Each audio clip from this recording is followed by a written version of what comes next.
13 bodies found in less than 2 months. Women, men, very young.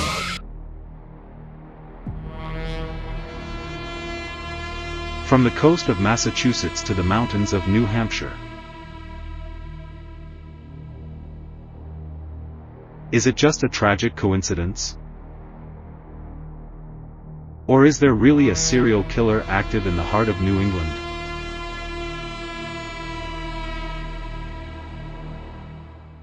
Welcome to Argus Investigation.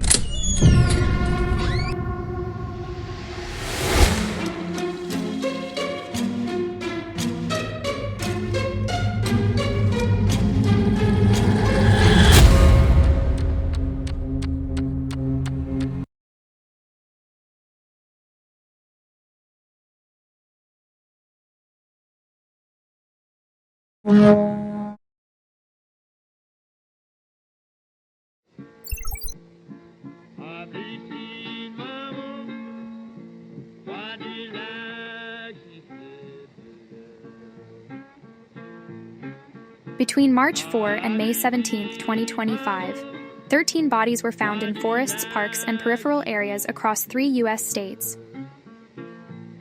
New Hampshire, Massachusetts, and Maine, an area of 87,000 square kilometers that forms the region known as New England. 13 bodies, but is there really a single killer behind them all? To understand what happened, we need to retrace every event from the very beginning. The body of Paige Fannin, 35, was recovered after a search along the river conducted by Norwalk police and firefighters. Officers responded to Shanks Island on Ridgefield Road in Wilton. Authorities stated that the woman's clothing and personal belongings were found near the banks of the Norwalk River. Officers believed she had entered the river and began the search. According to them, the river was flowing rapidly due to heavy overnight rain. The same day in Plymouth, A macabre discovery in the woods of Plymouth, Massachusetts. A hunter, out searching for deer antlers along Route 3, stumbled upon what initially appeared to be an animal bone. In reality, it was a human skull, green, weathered by time, and missing the lower jaw. He immediately alerted the authorities. Local investigators, led by Detective Robert Shaw, sent photos to the State Forensic Lab and the Medical Examiner's Office. The response came within 24 hours. They were confirmed to be human remains. According to experts, the skull had been there for at least 3 years. In Plymouth County, several people have gone missing in recent years. One name stands out: Sandra Crispo, last seen on August 7, 2019.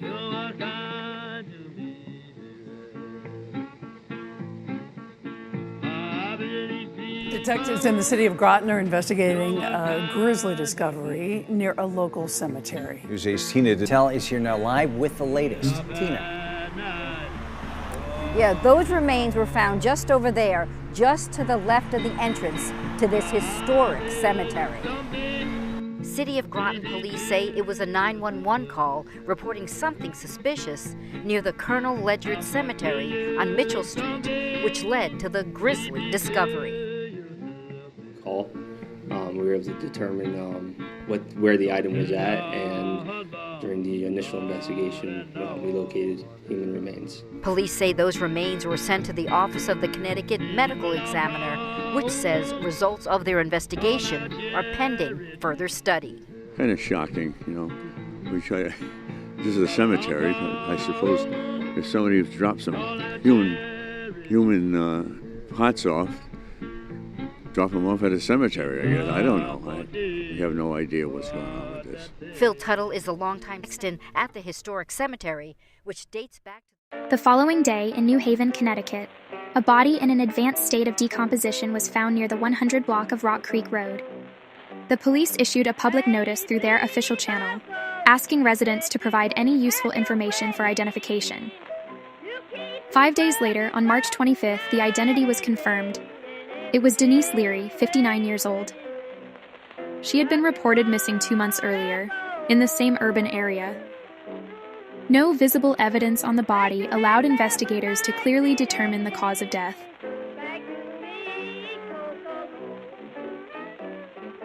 until that latest discovery, all cases seemed isolated.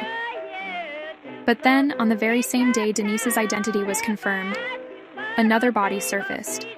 Let's now a quick stop for a driver on 114 in Foster led to a gruesome discovery. Rhode Island State Police tell us the discovery of a woman's body off Plainfield Pike is suspicious. NBC 10's Aaron Coogan spoke with neighbors and is live with an update on the investigation. Aaron?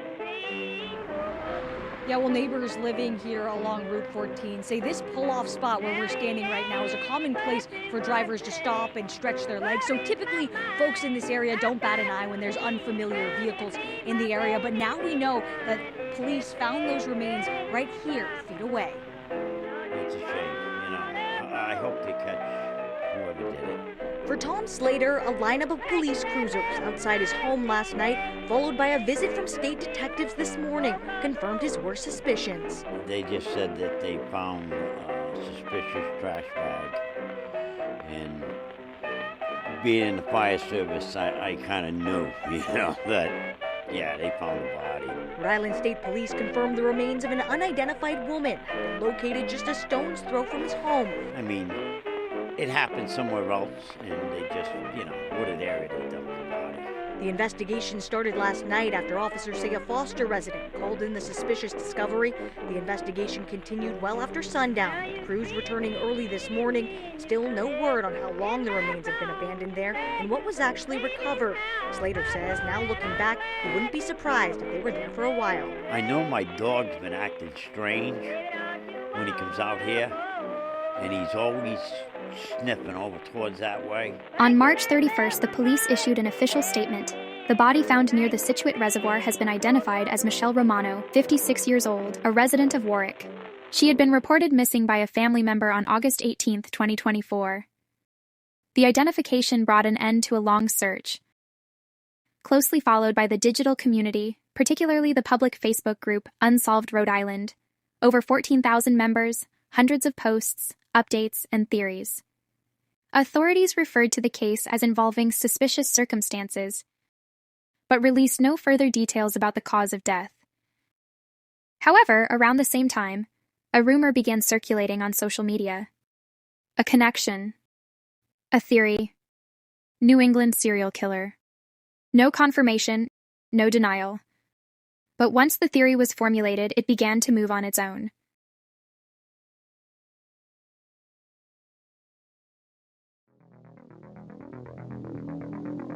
The body found near the Scituate Reservoir has been identified as Michelle Romano, 56 years old. This is the exact moment when public attention ignites. Breaking news, the human remains found last week in Foster have been identified. Her family has been looking Local media start connecting this case to others that came before. The name begins to circulate, not officially, not in press conferences, but on social networks. I don't know if my FYP is broken or not, but I will tell you the last 3 scrolls were, is there a serial killer in New England? In forums, in TikTok videos. This has been sparking fear that a serial killer... 85, that haunting has become real. Serial killer in New England are circling on social media, but police say that is not the case. There have been a lot of remains, sets of remains found in Eastern. On Facebook.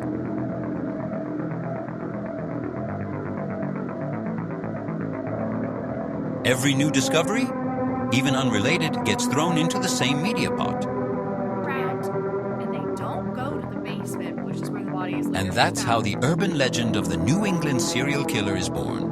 A collective fear that, in the absence of any official narrative, takes shape online. The Facebook group NESK gains over 2,000 members in less than 48 hours. One viral TikTok even talks about mass graves hidden in the Scarborough Dunes. The police, under pressure, search the area, but even without finding anything, the seed of panic has already taken root. Viral sharing comes before official verification, fueling a spiral where suspicion outruns evidence. Breaking right now at 5:30, Connecticut State Police have found human remains just over the Rhode Island line in Danielson, Connecticut. Good to have you back, everyone. I'm Dan Janey. And I'm Emily Bowles. NBC 10's Sam Reed joins us live from Woodward Street with what we know at this hour. Sam. Emily, Dan, Connecticut State Police tell us those human remains were found late yesterday afternoon. They just wrapped up their scene here. What you're going to get right now is a first-hand look at the area we saw police coming and going from. Members of the Eastern District Major Crime is Western Mass News. We begin tonight with developing news out of Springfield. New information in the death of a woman found on a bike path on Hall of Fame Avenue. 45-year-old Megan Meredith was found in the area of Springfield's Riverfront Park early Tuesday morning. Meredith was unresponsive at the time she was found and later died. And on Friday, the status of that discovery went from unattended death to homicide. However, the Hampton District Attorney's Office assures Western... New Haven police are investigating now after a woman's body was found at a cemetery on Friday. They have ruled it a homicide. NBC Connecticut's Jennifer Cuevas is live in New Haven. Jennifer, what can you tell us? Yeah, Keisha, Mike, police say the body of 35-year-old Naisha Mendez was found at near the crematorium here at Evergreen Cemetery. Now, while police say this is a homicide investigation, they were unable to tell us how she died. On Friday, May 2nd, at 7:50, officers responded to a single 911 call at the Evergreen Cemetery, located at 769 El Grasso Boulevard, for a suspicious death. New Haven Police Chief Carl Jacobson says the department is making progress as they investigate the death of 35-year-old Naisha Mendez. Based on the wounds to Mrs. Mendez, dozens of missing persons and homicide cases that occurred in the following days were attributed to the NESK by social media and digital outlets. However, most of these associations turned out to be unfounded or were officially denied by authorities. For this reason, the ARGUS investigation will limit its analysis to recurring cases, those widely shared and cross-discussed by public opinion. The goal is to reduce informational noise and focus the investigation on facts that show relevant patterns and unresolved dark areas. The Bristol County District Attorney's Office stated that Stephen Myers, 39, was found dead early Wednesday morning behind Bristol Plymouth High School in Taunton, Massachusetts, at a construction site. The medical examiner ruled that Myers died from a gunshot wound. Authorities said there was no connection between Myers and the school, and suspect the killing may be related to the other incidents that have occurred in the region since March. New on the night team, Western Police are investigating after human remains were found in Watch Hill. Yeah, they were discovered just a short distance from the Ocean House and Taylor Swift's Rhode Island home. The night team's Leanna Falk is working the story live for us in Westerly tonight. Leanna? Yeah, Dan Patrice, Westerly police say they found what looks like a human leg just blocks away from two of the town's most famous landmarks. It kind of alarmed me. It's a spot known for its million-dollar views. It was just something very out of the ordinary for Westerly. But Wednesday morning, Westerly police made a chilling discovery. I saw 3 police cars, one undercover, 2 looked like Westerly Town police officers, and there was a medical examiner pulling in behind me. Investigators called to Everett Avenue just before 9:30 in the morning for reports of human remains. Navigating between speculation and incomplete reports to determine which case should be considered, the last potentially linked to the so-called New England serial killer, has been a complex task. But unanimously, we believe the investigation can conclude with the case of Adriana Suazo, 21 years old, found dead on June 1, 2025. We are in Milton, Massachusetts. Her body was discovered in a wooded area just steps away from the Central Avenue tram stop. No signs of violence, no witnesses, a young woman, a quiet neighborhood, a death still without explanation, and an entire community asking questions while the medical examiner searches for answers. The 2 remaining cases occurred in Maine. They involve skeletal remains and a severely decomposed body. But due to the lack of verifiable sources, they remain unvalidated events. I am excluding them from the analysis. What remains is already substantial, rich enough to allow a deductive exploration based on concrete data and documented environmental variables.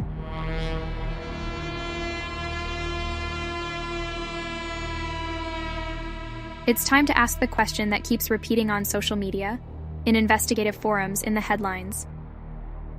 A question simple in form, but complex in method. Is there really a serial killer in New England?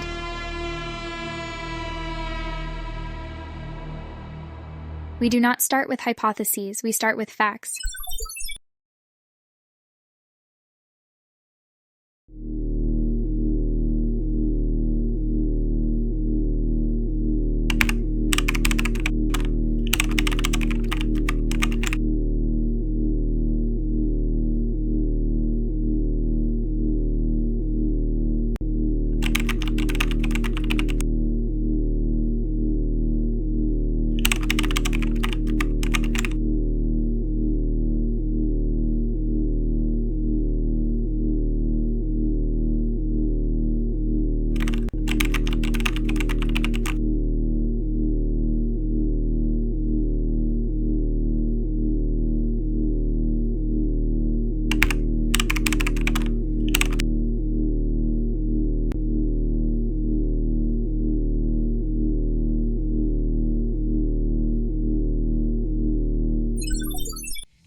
All right, let's begin. Page 80s. Fannon's parents knew their daughter was going through a very difficult time. That's why they immediately reported her missing. But by the time the police found her, it was too late. Despite the grief, authorities found no evidence of foul play. The case of Ellen Page is therefore excluded from the list. As for the skull without a jawbone, the one found by a hunter in the woods, the case is still open. It'll take time if it ever happens to figure out who the victim was.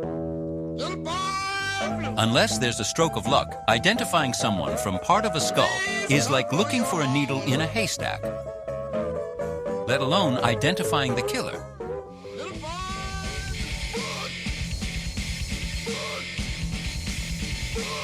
On March 19th, a suitcase abandoned near Colonel Ledyard Cemetery in Groton, Connecticut. Inside, the torso of a woman. It was Suzanne Wormser, 68 years old. Her roommate, Donald Koffel, was questioned. He had a history of mental illness and lived with her. At home, they found blood, cutting tools, and clear signs of dismemberment. He was arrested. Donald claimed he killed her with a baseball bat because she had smoked his stash of crack. A few weeks later, he died in custody. The case is closed, but the horror remains. The remains were found at the 100 block of Rock Creek Road. Decomposition was advanced. Identification came days later, but there were no signs of violence. No wounds, no weapon, no crime scene. The absence of concrete elements doesn't rule out foul play, but it doesn't prove it either. The case of Denise Leary remains on the margins of the investigation. Foster, the body found at the edge of the woods. The identity, confirmed only days later, was Michelle Romano. The death dated back several months, and while there's no hard evidence of homicide, investigators spoke of suspicious circumstances. The group Unsolved Rhode Island fueled the discussion. Theories multiplied. So did fear. No confession. No arrest. Only silence. The Romano case remains open and relevant. In Killingly, another skeleton. Male remains. No ID. Dead for over a year. Woods. Rail tracks. No clear signs of foul play. Just like in Springfield. No certainty, only possibility. The forest swallows, but it doesn't explain. Megan Meredith was found near a bike path. The forest. Water just a few meters away.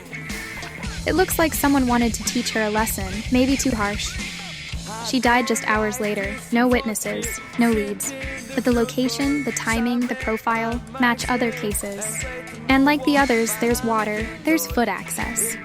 There's the shadow of intention, not excluded. New Haven. Last week of April, the body of Naisha Mendez, 35, is found. This time, no doubts. Signs of strangulation. Bruising on the neck. The investigation quickly leads to a name, Edwin Arroyo Roman, 41. Ex-partner. History of domestic abuse. He confesses within hours.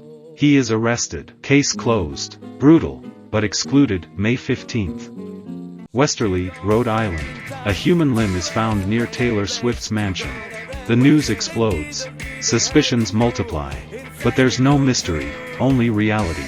Homeless. In poor health. He had undergone an amputation. Confused, he apparently lost the limb while transporting it. Yes, this actually happened. The case deflates. No crime. No dark presence. Just the echo of human fragility, mistakenly amplified by media frenzy. Sometimes, what shocks us, isn't unexplainable. It's simply human. And then there's Stephen Myers, 39 years old, from Falmouth, Cape Cod. On April 30th, he's found lying behind the Bristol-Plymouth Regional Technical School in Taunton, Massachusetts.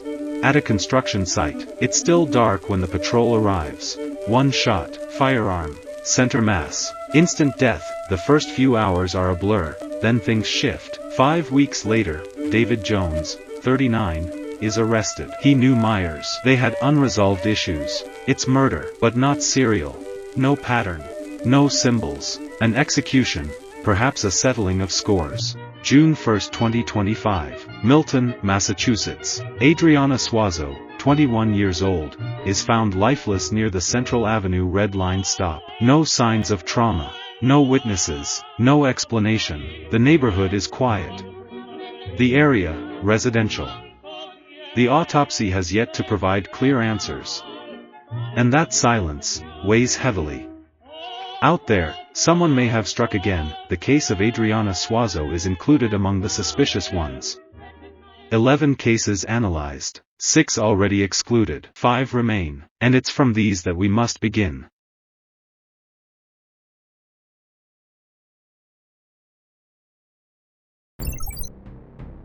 These 5 cases share 3 common elements: peripheral or wooded locations near major highways, no arrests or immediate motive, a subtle yet persistent pattern. The type of location and the nature of the discovery either tells us something or conceals it. The third recurring element is the one that deserves the most attention. The bodies were found near rivers or natural bodies of water.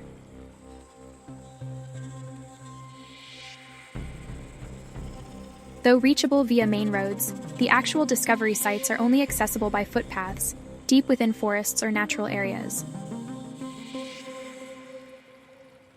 The presence of water isn't always visible from the road, but it can be reached within minutes.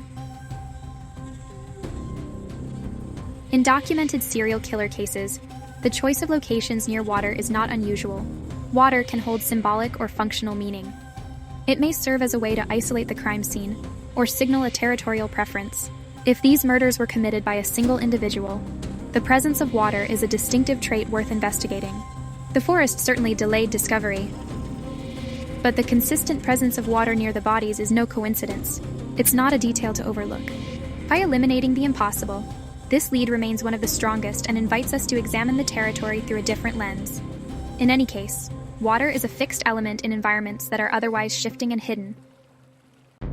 Is right. The water pattern is interesting, but the real question is, how significant is it really? Or better yet, how likely is it to die here, less than 500 meters from a body of water, purely by chance?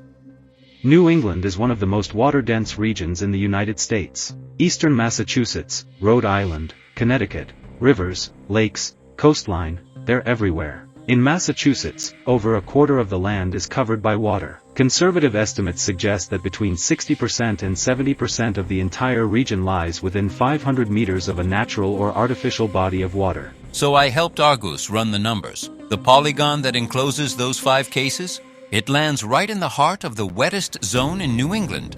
Let's do the math. If 65% of the land is near water, the probability of a single body being found there is 0.65. 5 out of 5, 0.65 to the 5th power, roughly 11.6%. A moderate anomaly, not low enough to be proof, but not high enough to ignore. If 2 or 3 more show up, still near water, still in that zone, then, yes, the pattern becomes real. Thank you. Your analysis raises a crucial point. When discovery sites begin to form a pattern, it's inevitable to draw comparisons with history. Between 1978 and 1988, at least 7 women were assaulted or murdered along the Connecticut River corridor. Rural areas, forests, waterways, the same landscape where today new bodies are surfacing. But there are key differences. The historical victims were mostly young women. In 2025, the victims' ages vary. 40s, 50s, even 60s. The current cases are concentrated within a few months, not years. And today, the modus operandi remains unknown. Then there's the social media factor. In 2025, every discovery is amplified. Every clue goes viral. Theories, panic, copycats. Elements that simply didn't exist in the 1980s. So same geography, but different eras, victims, and context. Perhaps an environmental continuity. Or perhaps just projection. Until direct links emerge, it is wise to consider the two phenomena separately. But the landscape, that indeed, seems to be trying to tell us something.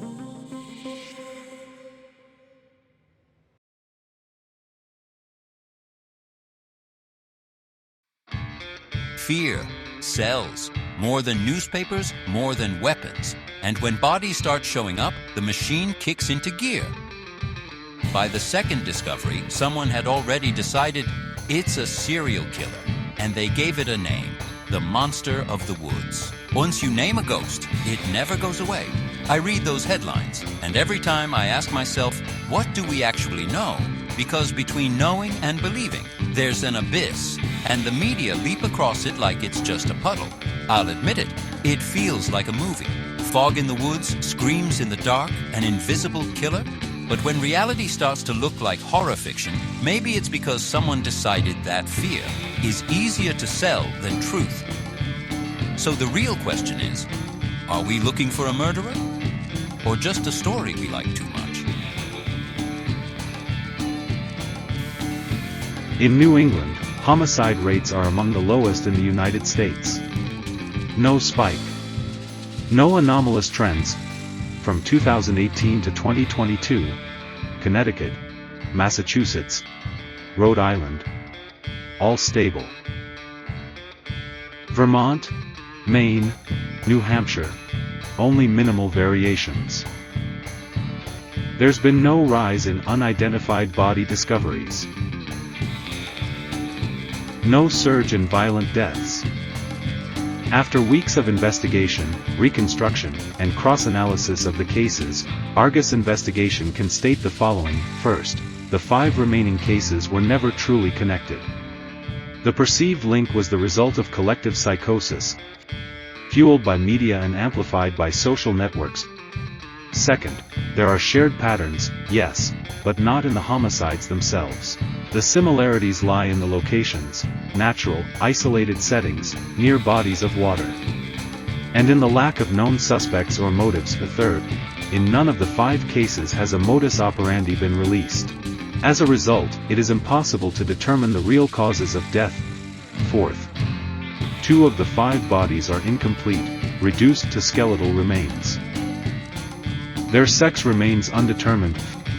Fifth, the 3 identified victims are all women of varying ages, from 21 to 60, but they share a marginal social condition, peripheral, precarious, invisible. Now there's only one question left. The heaviest. The most expected.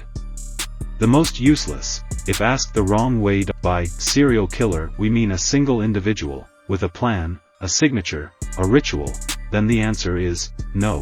No progression, no consistency in method, timing, or target. But if by serial killer we mean a mythological figure, shaped by scattered news, institutional silence, and social media panic, then the answer is yes, and it's been moving for weeks. Not in the woods, but in the feeds. The bodies are real. The locations overlap, but the narrative connected them before the evidence did. It's happened before, back when there were no hashtags, only headlines. Even then, New England was searching for a face in the dark. So, is there a serial killer in New England? Not according to the data. Yes, according to the people. And in cases like this, more often than not, it's fear that shapes reality.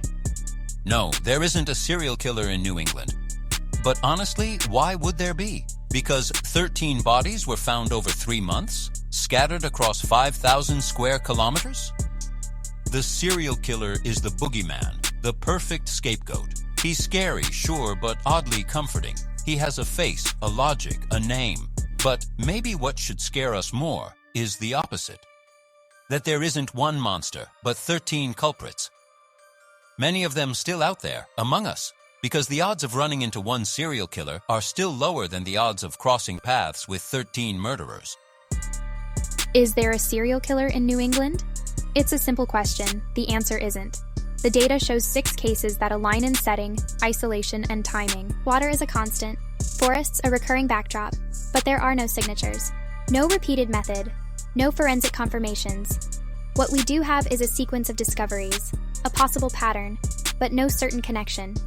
And yet the gaps in the data fill themselves, with theories, with fear.